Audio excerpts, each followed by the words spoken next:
Hi, Dawn, and welcome to the Recruitment Marketing and Sales podcast. And thank you, first of all, for your time today. We're here in celebration of International Women's Day. And when I was thinking, who would be a great client to interview, you came to mind because of some of the conversations we've had while we've been working together. And the theme for this year is equity. It's part of that whole diversity, equity, inclusion conversation that is so important and very topical right now. But when I think of some of our conversations, and I think of someone who is inspirational, and their story is so connected to this equity conversation, it seemed so logical to extend that invite and get you onto this interview today. So thank you for your time and for saying yes as well. Now, let's just think about the beginning. I mean, maybe just start by telling us just a little bit about, KSB, but then, maybe go back in time, as we're talking about equity today, where did your journey really start?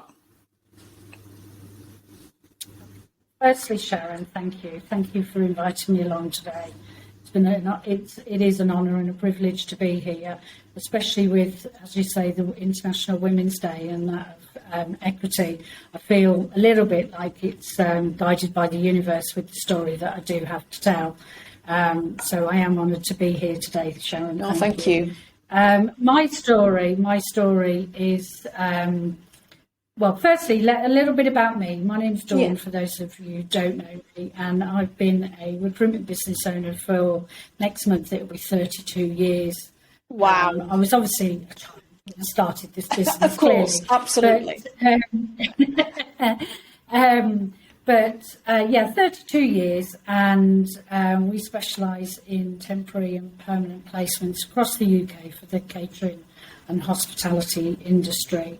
And that can be from the southwest up to the top of Scotland. So nowhere's too difficult. Everywhere in between.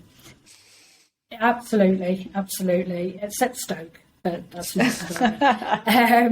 But having a business, if somebody had said to me, sometimes people say, if you could go back in time and say to your 12-year-old self, what would you say, knowing what you know now? And if you look at me as a 12-year-old self, I would never in a million years have imagined I'd own my own business. I had a mum and a dad, grew up in a traditional, very working class family in a market town, which had a small town mentality. I went to just a traditional school. And school is really where my story starts, because whilst my family was very traditional, I went to a school where I was really quite badly bullied. And back then in the early 1980s, bullying was not something that was dealt with by teachers, let alone anybody else. I would fear going to school in the mornings. I would fear the bell ringing for break. I would fear the bell ringing for lunchtime and the bell ringing for going home again. Because my journey home, my walk home, was probably going to be my hair being pulled, punched in the back, kicked, and being told I was ugly and all the rest of it. And nobody heard me, nobody listened, I wasn't seen, I wasn't heard, apart from with these bullies. And my life was really miserable. I lived in fear, which is no place for a 12-year-old to be. No, absolutely not, no. My parents didn't listen, so I did what I guess instinctively I could do. I just reached out to be heard, and I became very, very naughty. I was a really naughty type child. I would play truant from school. I'd go out and stay out late, I'd disappear, I would run away from home, anything just to be heard. Get away from it. And to make this miserable life go away, yeah. So at the time, I was never, ever going to surmount to anything in life. I'd be lucky if I passed my CSEs, which they were back in the day. And And so I had this label of being a naughty child, a label of being somebody who was never going to achieve anything. So I couldn't even get into college to study hairdressing. You know, they didn't want me. Nobody really was interested. But I'll press the fast forward button, and I left home at 16 to fend for myself. And at 19, I fell into recruitment, like most people do. Fall into recruitment. I was going to say, how did you get into recruitment? Yeah, fell into it as in a job as a receptionist at a recruitment business, and I really did love recruitment. I really did love recruitment, and I'd worked 7 till 7, pushed for promotion, eventually got this promotion, and was trained to be a consultant. And this is where I met what is now my ex-husband, Mike, and we worked together for a couple of years within this recruitment business. We got married, had a baby, and then we were made redundant in the March of 1991. So I think we were at the height of the recession at that point. I remember interest were not 15%. I remember those times. Yeah, we think they're high now, and and so we were on I think we were on a variable mortgage rate, which made it even worse. So sorry, Karen. So we were on shaky ground with high interest rate mortgage. We'd just been made redundant. So how did KSB come about then? Oh, we need to add the baby in there as well. And the baby. Oh my God! Yeah, let's just add to more stress. A new baby. Let's just add to the stress. So, Mike and I had been working for a recruitment business, and the chap that owned it had other business interests, and because of the state of the economy, he wanted to focus on his core business. So he wanted to close this recruitment business down. So he said, you've got a handful of temps working for you, do what you want. If you want it, take it. If you don't, then that's fine. So we were faced with the decision. Unemployment was a record high, as you probably remember. I do. We didn't have a choice. It was, I said to Mike, sitting down and saying, we have to do this. We've got no choice. So we found an office in Birmingham in Kensington House, shared with a photocopier. We had £37 in our pocket. That was it. Our company cars were about to go back. And on the Monday, KSB was born. And KSB, standing for Kensington Staff Bureau, which Kensington House and the story that goes with it. Right. But the story with that, Sharon, that I need to tell is I will never forget the fact that our temps would go to work. We would raise an invoice the following Monday. We would hand deliver the invoice. The following day, they would raise us a cheque, which we would run to the bank and cash in order to pay our temp payroll for that week. Wow. And that's how it built from there. And survival, I was pretty good by this point at survival. I imagine, because that's very hand to mouth for everybody, isn't it? Your temp workers. Yeah. Bear Grylls eat your heart out, because I really knew what survival was. And Mike and I, we were formidable. We were a great team. And we ploughed forward with this business, and it was important for us. We didn't have a clue about running a business, and it was very much on a wing and a prayer. Yeah, learn as you go, and I think a lot, and that's very similar, isn't it, for a lot of business owners? That we learn as we go. Yeah, sure. Yeah. We certainly did learn as we go. We certainly did. And because I'd always had this label and this belief that I wasn't clever, I was never going to make it in life, I had to pursue this well, I was a woman in the early 90s in business. B, I was only 23, 24, so I was young. How on earth was I going to have this credibility to go out there and face companies, business leaders, and tell them how good we were at supplying temporary staff? So for me, it became the Wizard of Oz syndrome. The scarecrow didn't have a brain and things like that. So I had to go and resource myself to prove to the world that actually I did have a brain, and yes, I'd got initiative, and yes, I'd got balls and big balls. Yeah. I needed to prove to the world, and for my own confidence as well, that I'd got a brain. So I'd worked with the Chamber of Commerce and people like that. But then I went and did a HNC in business at college. Right. And I excelled in that, did really well. Fast forward, I'd had another baby as well on top of that. So now I'd got 2. You like to pack it in. And we'd got a bit, absolutely. And we'd got a bit of money coming in by then. Yeah. And we'd started to grow the team. And the team, I think we'd got to sort of 4 or 5 members of staff by the mid-90s. Yeah. And then we were faced with a challenge with one of our members of staff who we trusted implicitly. We found out she was being blackmailed, and she stole about £18,000 from us through the payroll. Wow. So that was challenging, because she became a friend as well as a part of the workforce. So that was hard.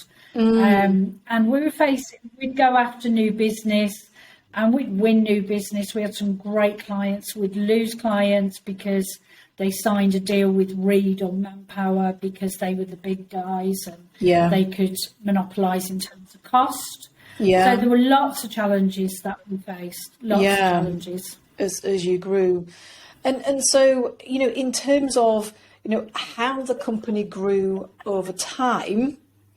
I know that there was a time when you made a choice to actually take your career in a different direction, even after everything that you've just described you've been through, to then go off and do something different.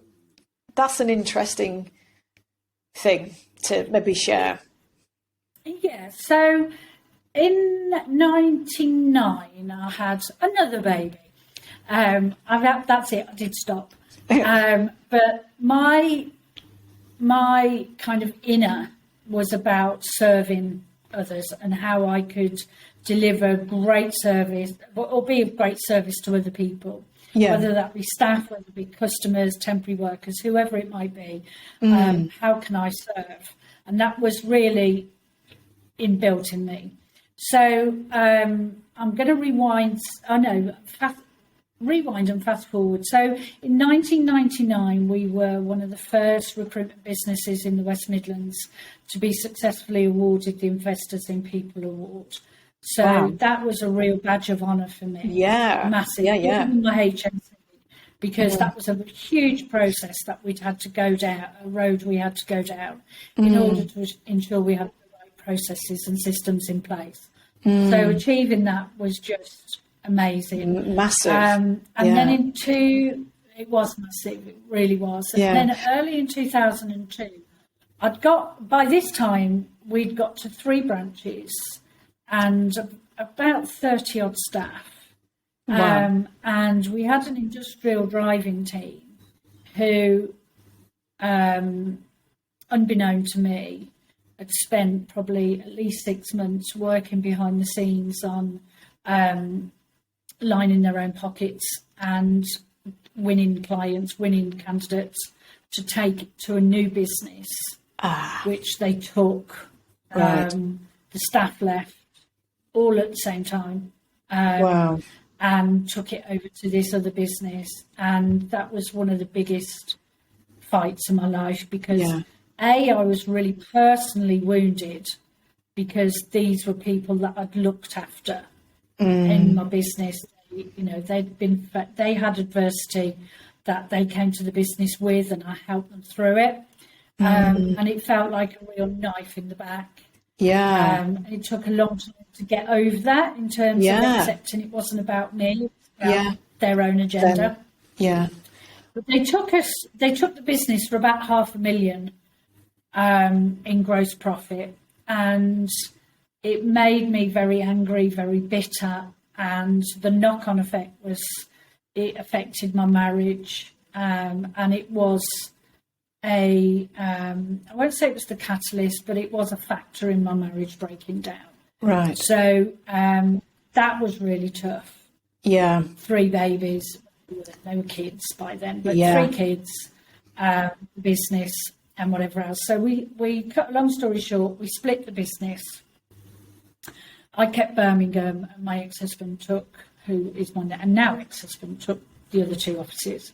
And so again, I had a different battle on my hands, a different fight, a different survival, but we worked through. And then we were okay. We were doing all right. We came through it okay.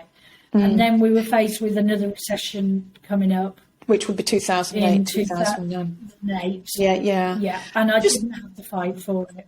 Just before, because I kind of like sort of, I jumped a little bit really to, you know, what I know you evolved to do, but let's just stay, because I was going to come back and say, you know, what were some of the challenges you faced as you scaled to sort of 30 people, but, you know, there were multiple challenges that you described there, not necessarily just kind of like around the scaling, but the business issues through that journey of scaling. What let's say in hindsight, you know, when you reflect back, you know, what were some of the key coping mechanisms that you had?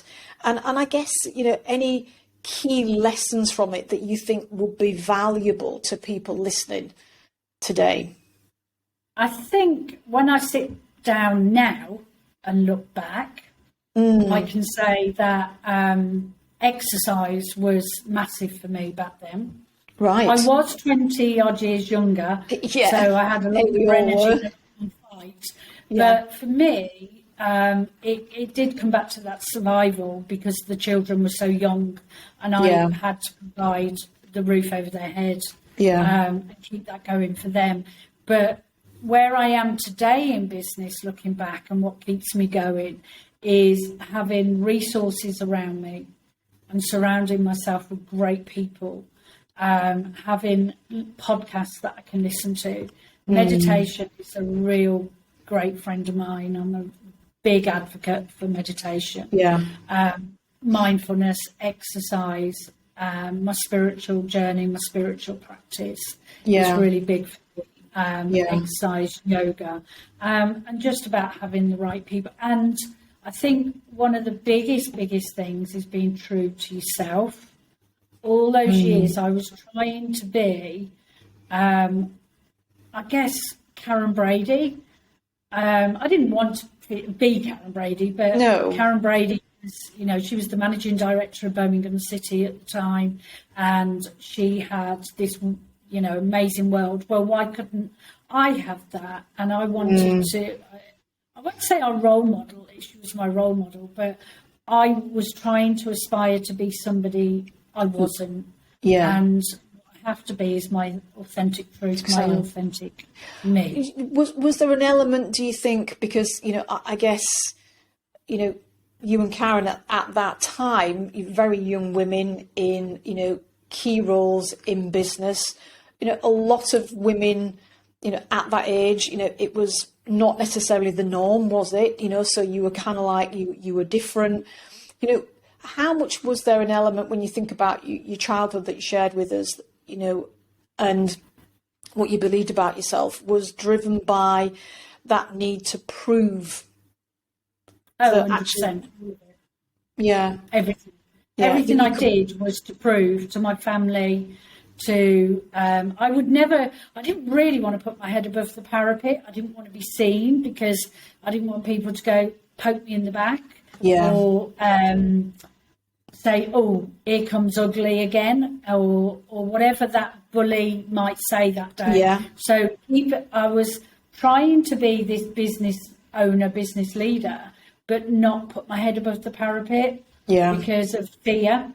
And ultimately, you've just got to overcome your fears. You've got to find ways to overcome those fears, Yeah. because it is your own limiting beliefs and your own fear that stop you doing the things that you want to do. And that kind of, it brings me back to where I didn't walk away. I structured the business in such a way in 2008 so that I could go and pursue something that was more heartfelt. Yeah. Because the business world wasn't heartfelt. My life didn't feel authentic. It wasn't the real me. And that's when, to answer your previous question, that's when I walked away with the business. I could never have survived without the income coming from the business. And I went and retrained to be a midwife, which was such a privileged. Yeah. And so it's so different career role. Different, and yet not different in that you're serving a very different audience, but that is the essence, really, isn't it, of serving and caring in that kind of role.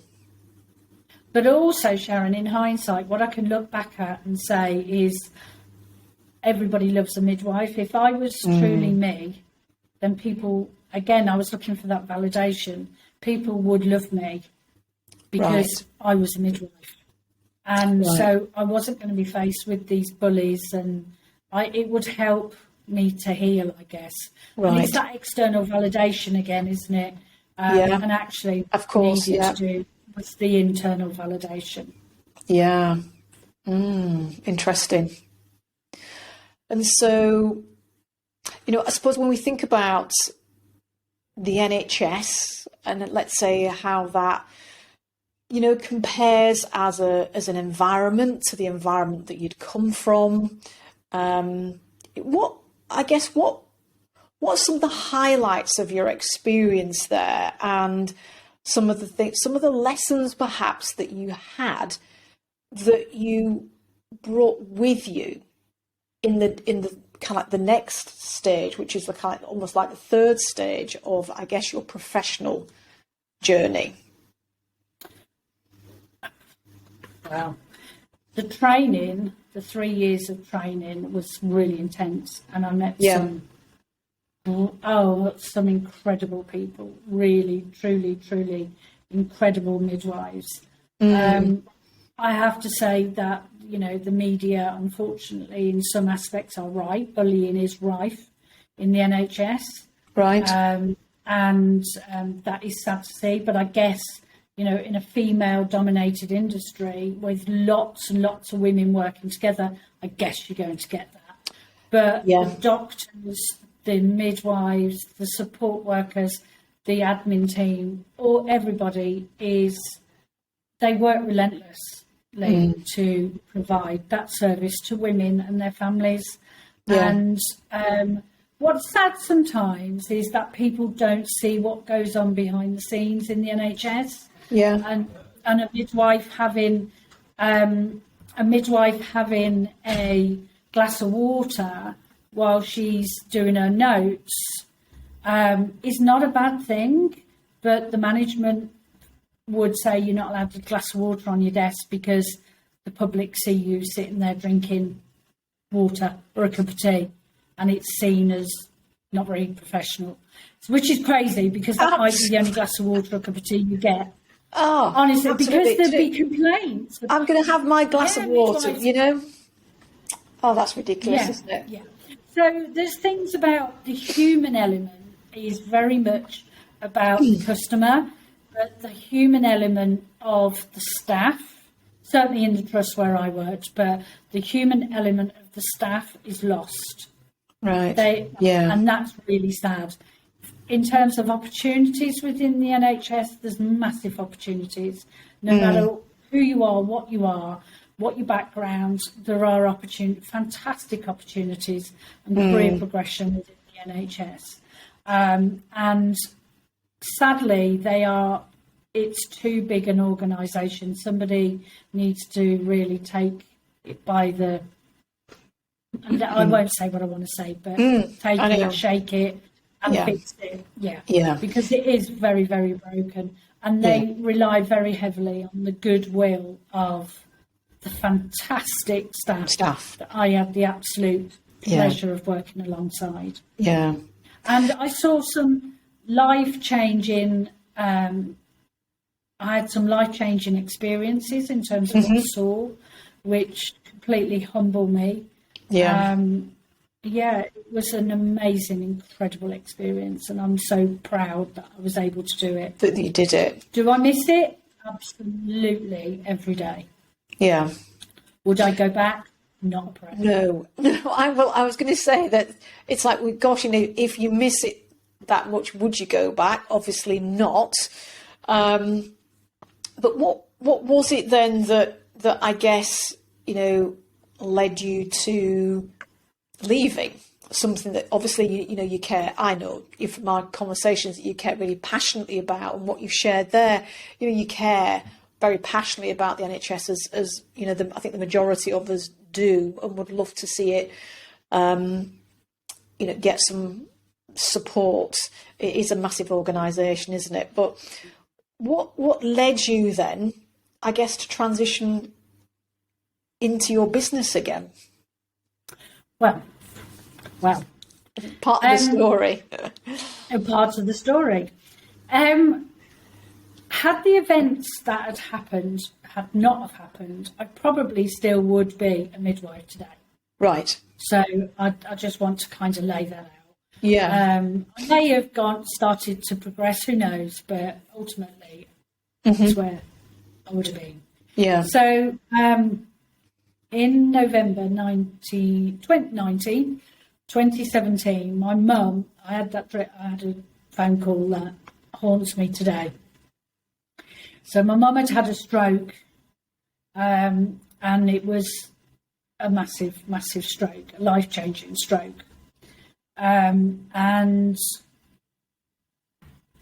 that just changed my world from that day onwards, really.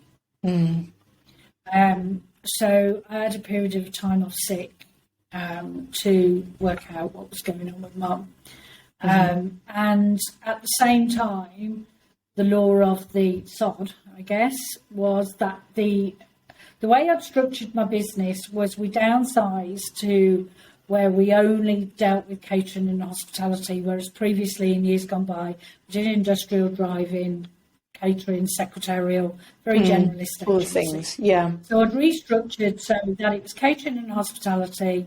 There was only a handful of staff, but it ticked over and it became a lifestyle business.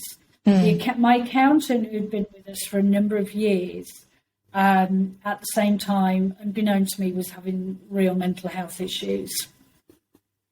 And he tried to take his own life at the same time as mum having a stroke. So it was, whoa. So I came back into the business because there was nobody to do the invoicing, nobody to do the payroll. I worked 5 days a week in the business. I wasn't actually off sick, and at that time, and then I'd do my weekend shifts at the hospital to keep my midwife job going. Right. Going to see mum at night because she was in hospital. So this is only sustainable for a short period of time. For so long. Mum's Absolutely. Down the motorway. So I did end up taking some time off sick, and then in the end, ultimately in the March of 2018, I left and I had to resign from the NHS. Right. The business was in a mess. My mum was learning to walk again and talk again. Right. So that was a long road. Yeah. I needed the income from business to sustain my lifestyle in order to pay my mortgage, my bills, but also to allow me the flexibility to look after my mum. Yeah. So it was a no-brainer, really. And I always had the intention, I will go back, even if it was a weekend as a community midwife. It was always going to be short-term back in the business. But as I sit here today in 2023, where are we, February? Yeah. So I came back to the business in November 2017. And we're in 2020.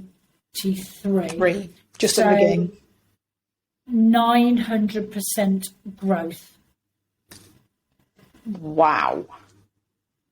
900%.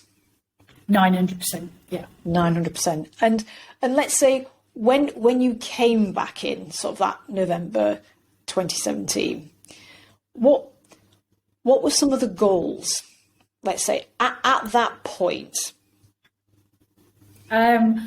To pay back, it almost was like being back in 1991. It was to be able to pay the temp payroll and invoice the clients and get the money in. Everything was left in such a mess with what Andy had done. And, you know, I actually am grateful to him for what he did. I'm sad that he couldn't be honest and talk to me about it, but I am grateful, because if he hadn't have done what he'd done, I wouldn't be back here. And so I do feel that was something that happened for me, not to me. So it was about survival, and then it was, let's get through. It was week to week. It was, yeah. And then I think in 2018, early 2018, I got involved with the amazing Nikki Coffin, and talked to her, and she really helped me with my mindset. We had a mindset session, and then I think early in 2018 I got involved with yourselves, and we could start formulating, with the help of Nikki, with the help of you and Denise, what was Superfast. Then we could formulate a plan of how we're going to grow this business. What's the potential?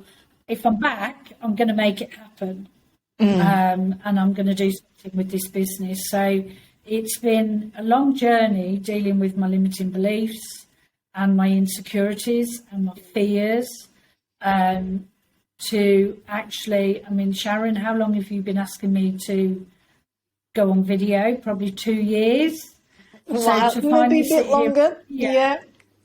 Probably, and put my head above the parapet and say, I'm not scared anymore. I'm not scared to put my head above the parapet and stand up and say, fantastic, in the face of adversity, I made it. Yeah, and several times, actually, you know, when you think about all the challenges that you've overcome. Now, do you remember that first time that we met in person and we had that strategy day? Do you remember something that you said to us as a goal? I think 1.1 million, wasn't it? I don't actually know. I know that Denise said to me, you will do 3 in 3. Yeah. And I did. Yeah, absolutely. And I think it was kind of like, you know, that 1.1 was like the first kind of like, you know, hurdle, wasn't it? Or goal, should we say? And then that's when Denise said, you know, do you know what? How about this? You know, 3 in 3. And that happened. But, you know, so it's almost like you came back into the business. It's where it was in 1991. It's like about rebuilding. Yeah. What have been some of the, I guess, the key challenges and, you know, and lessons from that, you know, and how you've overcome them? Well, I guess the number one would be the big C, wouldn't it? The COVID. So absolutely. So in 2018, we doubled what we did in 2017.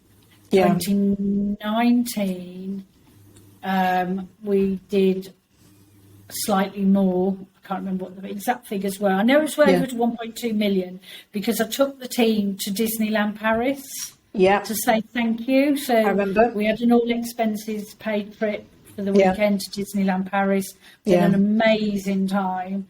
And then we were growing. We were doing great guns as a business. We were really growing. We were focused. We had our 90-day plans. We had our marketing was going great guns. You know, we were designing lead magnets and the testimonials. We were doing great work. And then March. Oh, in fact, we were moving offices as well.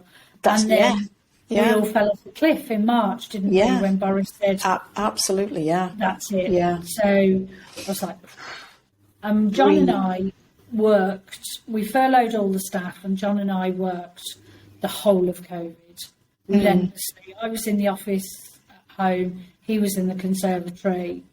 We obtained, what I looked at was, right, how can we pivot? Because catering and hospitality was obviously one of the biggest affected sectors. Absolutely, yeah. Gone. Yeah, I was looking at the call centres and how they were doing the COVID. How could we get into that? The fruit pickers was another one. So we went along the journey for our gangmaster licence. Oh, gosh, that was tough. I don't think I've ever been through anything as so tough. My goodness, that inspection was hard, but we got it. You got it. And to be fair, there's not anything that I've gone after in life that actually, when I look back, I've not achieved. Yeah. If I want something bad enough, I will get it. Yeah. But legally, obviously. Yeah. Yeah. Glad for clarification there. For clarification purposes, legally, I don't do illegal. So we've had tax inspections, we've had VAT inspections, we've had gangmaster licensing inspections, we've had a major client who refused to pay the bill, and it was 250 grand at Christmas, and that was nail biting, but we got the money in the end, thank goodness. We've had the threat of losing this one of our big clients, and then starting again. So we've had lots of things, but everything that happens now, I have very much a mindset which I've worked through, which all of these are, when the big stuff all coming at once, it's often what's referred to as the breakdown before the breakthrough. So I sometimes I don't welcome them, but I embrace things that happen. And ultimately, I know that there will be a break. I'm up leveling. And there will be the next part of my journey. The next season is coming. And at the moment, I'm having a bit of a breakdown before a breakthrough because there's stuff going on. There's another level. Yeah, there's another level coming. But what I've always done is I have had relentless determination to never fail. Never, ever fail. And I might moan, I might whinge, I might cry, but I dust myself down and come back stronger.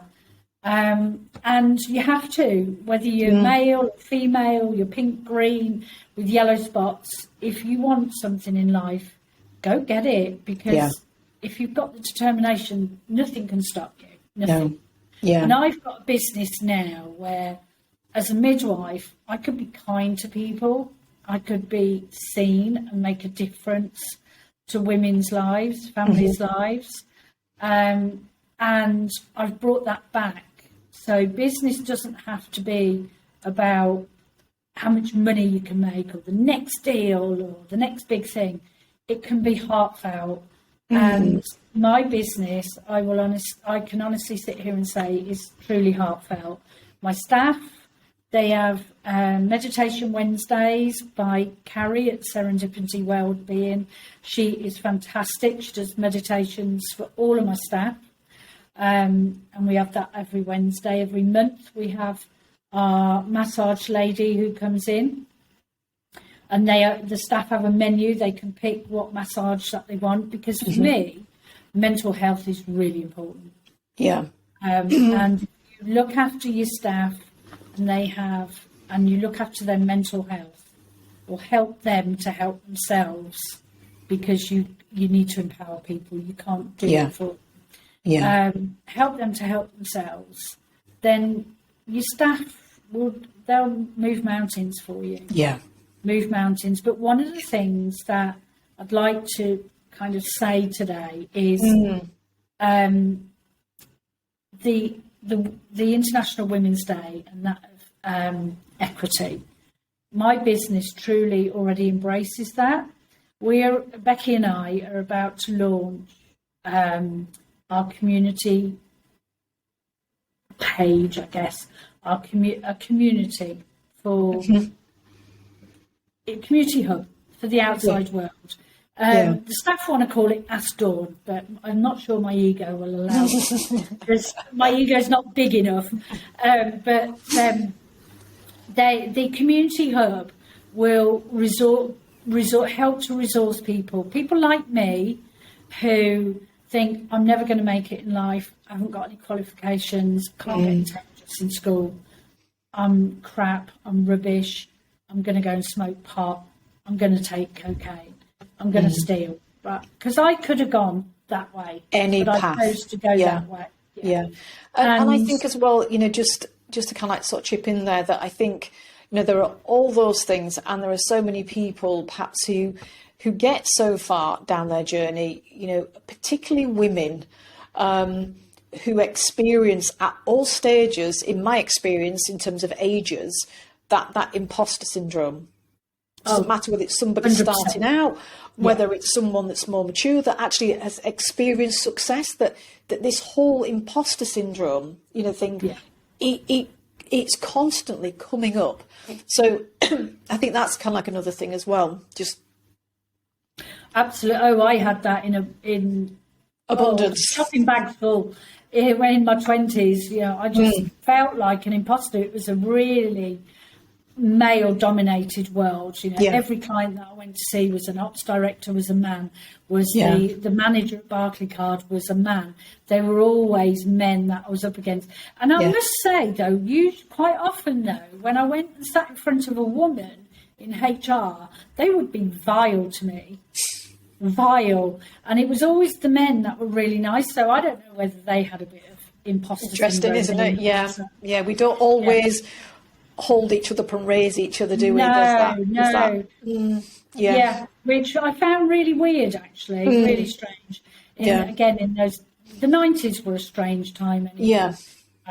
But this about facilitating equity, so everybody, no matter who they are, have a chance in life.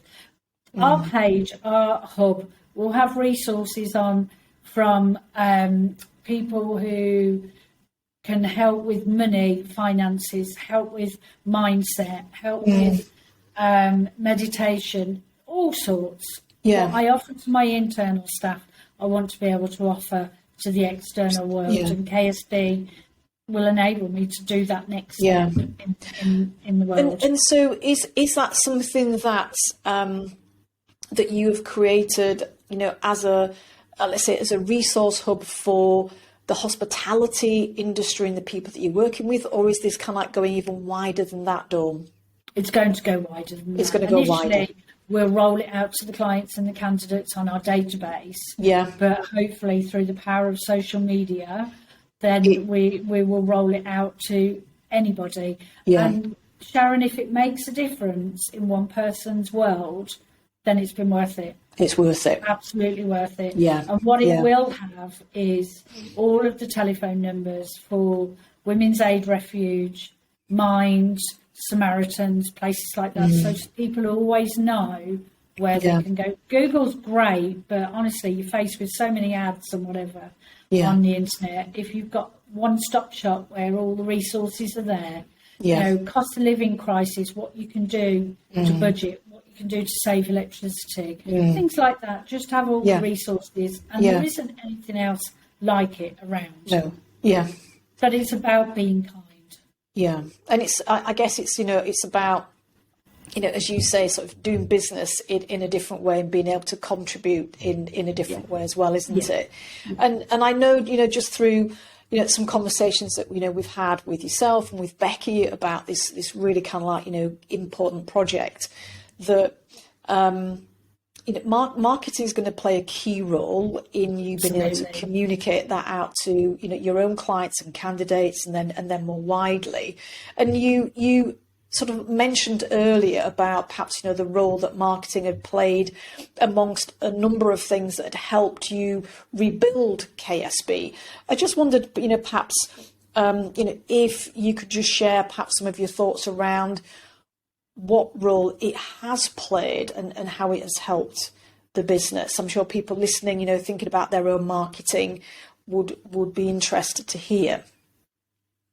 I think marketing goes hand in hand with what we do going forward, or certainly for the past few years. It's something that is as essential as having a mouse for your computer.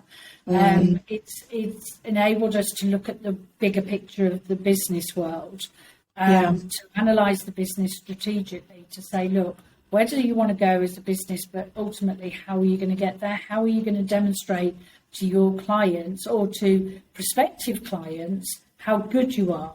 Yeah. And we do that through testimonials, through case studies, through surveys, all through the work that we work obviously alongside yourself, but we have an internal marketer as well. Yeah. We put an awful lot of work into a lot of the things that go on behind the scenes. Marketing is up there in one of the top things that as a business you've got to do. You've got to get yourself in front of your customers, but have the right collateral to do that.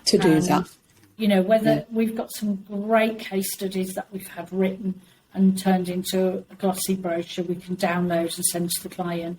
But it's all about being visible, being seen. Yeah.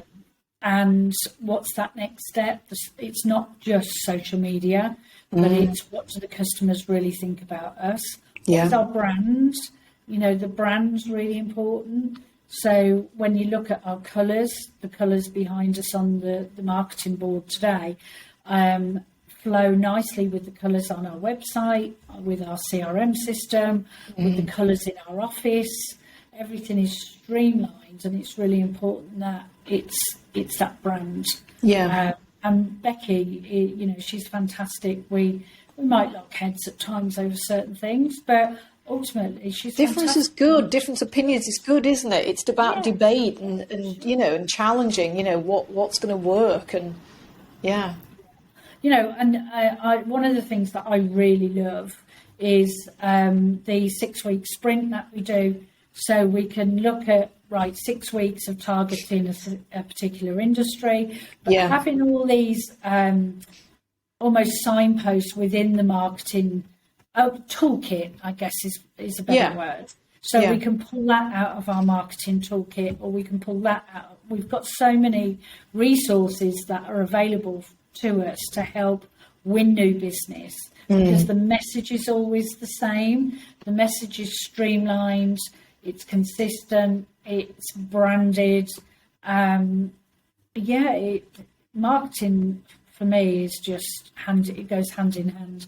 Yeah. People talk about sales. Well, you can't sell unless you can market your business first, and having all the stuff to go with it. Yeah. Our website is probably one of the most, when I look at my competition, I think our website is probably one of the most interactive. It's always updated, which means we're always appearing on those Google searches. Yeah. There's always a new blog or a new story. Quite often I'll look at, again, competition. They haven't put a new blog on since early 2022. It's like, that's a bit of an anticlimax. Not knocking my competition. They might have been busy doing other things, doing a great job for their clients. But, you've got to keep it on point. You've got to stay ahead of the market. You've got to know what's going on in your industry. Absolutely. To be able to serve your industry. And that's what I feel my marketing team, which you're part of, do. Yeah. And I guess that's, and that's really interesting to hear you say that, in terms of, because one of the things that, we often talk about, with, Becky and other members in the circle and yourself, is that it's that whole consistency of marketing, isn't it? And and when it's not consistent, there's a message there that we don't realise we're communicating by that inconsistency. So I know that for Becky, having access to all the content, I know she has to bespoke it, but that's the whole principle of how we work. And yet, I know it saves her so much time because she's part time as well, isn't she? Yeah. So, and it's interesting, because literally yesterday I did a little short video for our social media, talking about that whole thing about, it's great, as a recruitment business, it's very easy, isn't it, to think, right, okay, these are the logical numbers when I bring in a new headcount, because it's almost like there's a formula. And yet that's not always kind of as logical for some people in terms of marketing, but marketing creates the demand for the team here to convert. So, it's like, well, it's also a no-brainer, but the I guess the formula's a bit different. Yeah, sure. But I know it's something that, gosh, we've been working together, since 2018, and, we're still working together. So that in itself, is, I guess, it's a testament to how well we work together, and B, the content. You guys are always on point, and you're always updating your material. And I mean, Denise does a fantastic job in her writing and the content that she sends to us. So Becky can tailor that, or she can pinch bits out of it and use it in her own material. And, absolutely. The event that I know I wasn't able to attend last year, but the events are always fantastic. They're always on point. They're always absolutely bang on, up to date with what's going on in the real world. Yeah. Sometimes you can get lost in it all, can't you? Yeah, because it is a big beast, and it's changing all the time. I think COVID and everything we've experienced there, it's just accelerated the online and the tech and everything digital, and so it's a challenge to sort of keep up with everything, isn't it? So I guess we got into that conversation because I recognise from our chats that marketing is going to be key to getting out the message about the community hub, as on top of what you're doing with obviously KSB and everything. But let's say, obviously I know that you're very passionate about health and well-being, and you've talked about mental health and everything. Let's say there is someone in the early days of setting up, leading their recruitment company, someone who is, perhaps having some challenging times right now, because we are still in challenging different times depending on the sectors that people work in. What would be, I guess, some of your key messages to people? And again, just bringing us back to that theme of equity of International Women's Day, what would be, I guess, some key messages that you'd like to share, if someone's, sort of feeling times are a bit tough right now, and it doesn't necessarily feel quite so equitable? Yes. The first one has got to be, don't give up. Don't give up. Ensure that you've always got a sales funnel. One of the key things that I learned from you guys, Sharon, was your funnel. You've got to keep feeding it in from the top. Don't be reliant on one single customer, because that has the potential to move on for whatever reason. So always ensure you're filling your bucket, really. And don't let your bucket be leaky. That's almost like listening to Denise talk that, You taught me well. And don't do it alone. Don't be a lone ranger. Ensure that you are compliant. Compliance with HMRC, with the Employment Agency standards, human trafficking, people trafficking. That's something that's really big out there at the moment. Know your rules and regulations, and live and breathe them. But don't do this on your own, because it is a minefield. And if you want to be a one-man band and do it from your bedroom and just make a little bit of money here and there, then fine. But if you want something a little bit bigger than that, and I suspect people who are listening to this aspire to having a business and growing that business, you've got to enlist the help and support of experts around you. Richard Branson, apparently, according to a podcast I was listening to the other day, he didn't know until only a few years ago the difference between gross profit and net profit. And people go, really? Really? But you know what? He never needed to know because No. he had experts around him Yeah. who said, this is how much money we're making. Yeah. And so he was fine with that. And he will say he built a business, or he has become a billionaire and built businesses by having a team of people, successful people around Yeah. him in terms of experts in their own field. Yes. And that's the message that I'm trying to get over Yeah. is it's great being a business owner, but you cannot be a master of all. No. Because No. you just can't. You'll end up No. a master of none. So Yeah. I use analogies all the time, as you've gathered.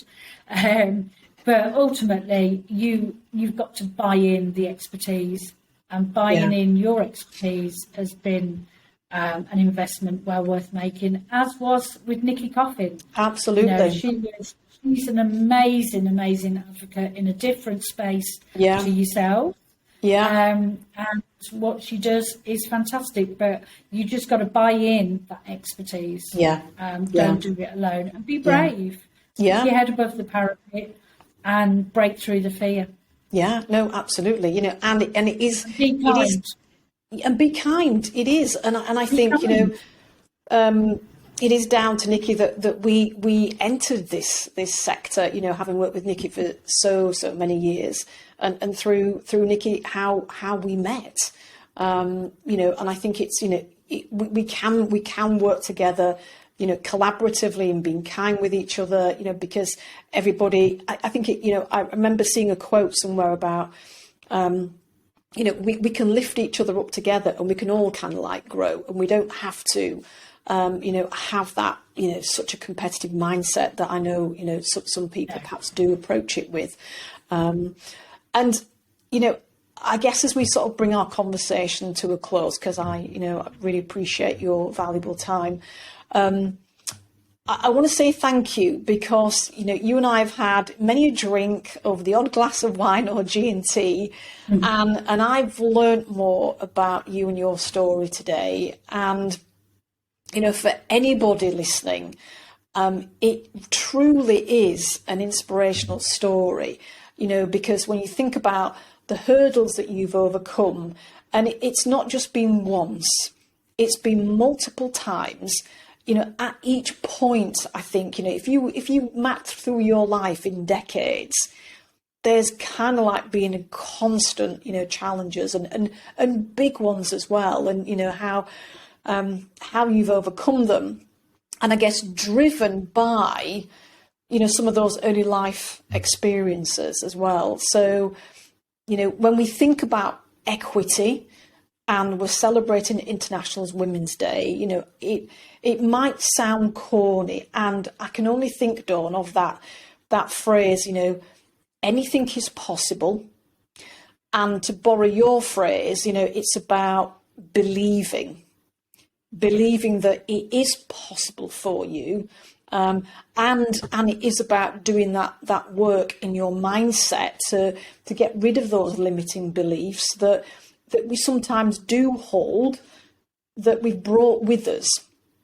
And I think go on. Sorry, I was just going to say in there, Sharon. You've got to. I have done an awful lot of self-development work. Yeah. And working on myself externally and internally. And you have to do that work on yourself. Again, going back to the community hub, that's what hopefully I'll be able to resource people to do that. But I'm only where I am today because I've done that inner work. That work. And you have to face your fears. Yeah. And, I did years ago, I faced my ex-husband made me go to Tony Robbins and unleash the power within, and I walked along those hot coals because everybody else did it, but I did it. I faced the fear and I did it.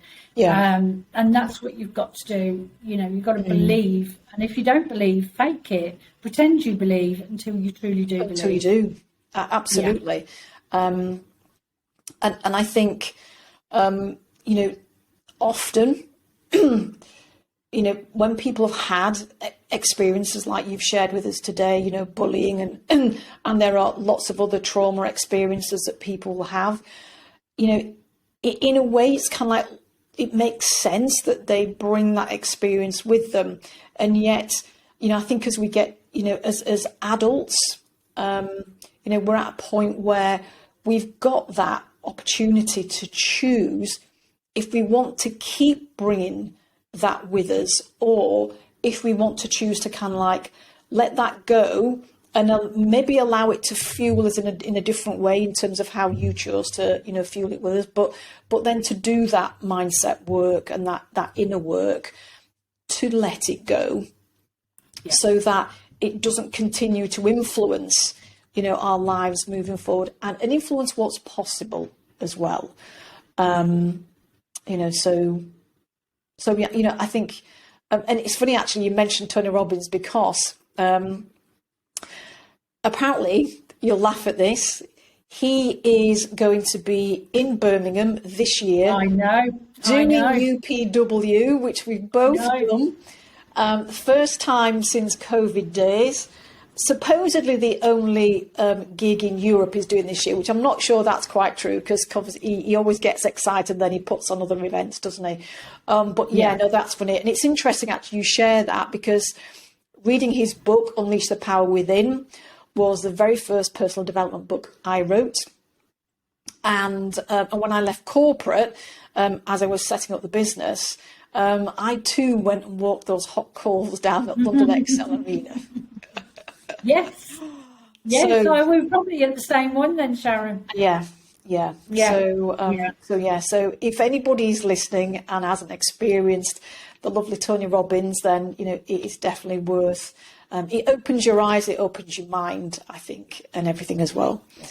Yeah. So, Dawn, a huge thank you for sharing your story and being so honest with us, because it fits so lovely into the theme of International Women's Day. And I know that it will inspire many people, not just women either, but it will inspire many people. So thank you for sharing, and thank you for your time. You're more than welcome. As I say, Sharon, it's been an absolute pleasure and a privilege, and I hope that we can work together for many more years to come. So, me too. Thank you. Thanks for You're giving welcome. me this space to tell my story. We'll talk soon. We will indeed. Thank you.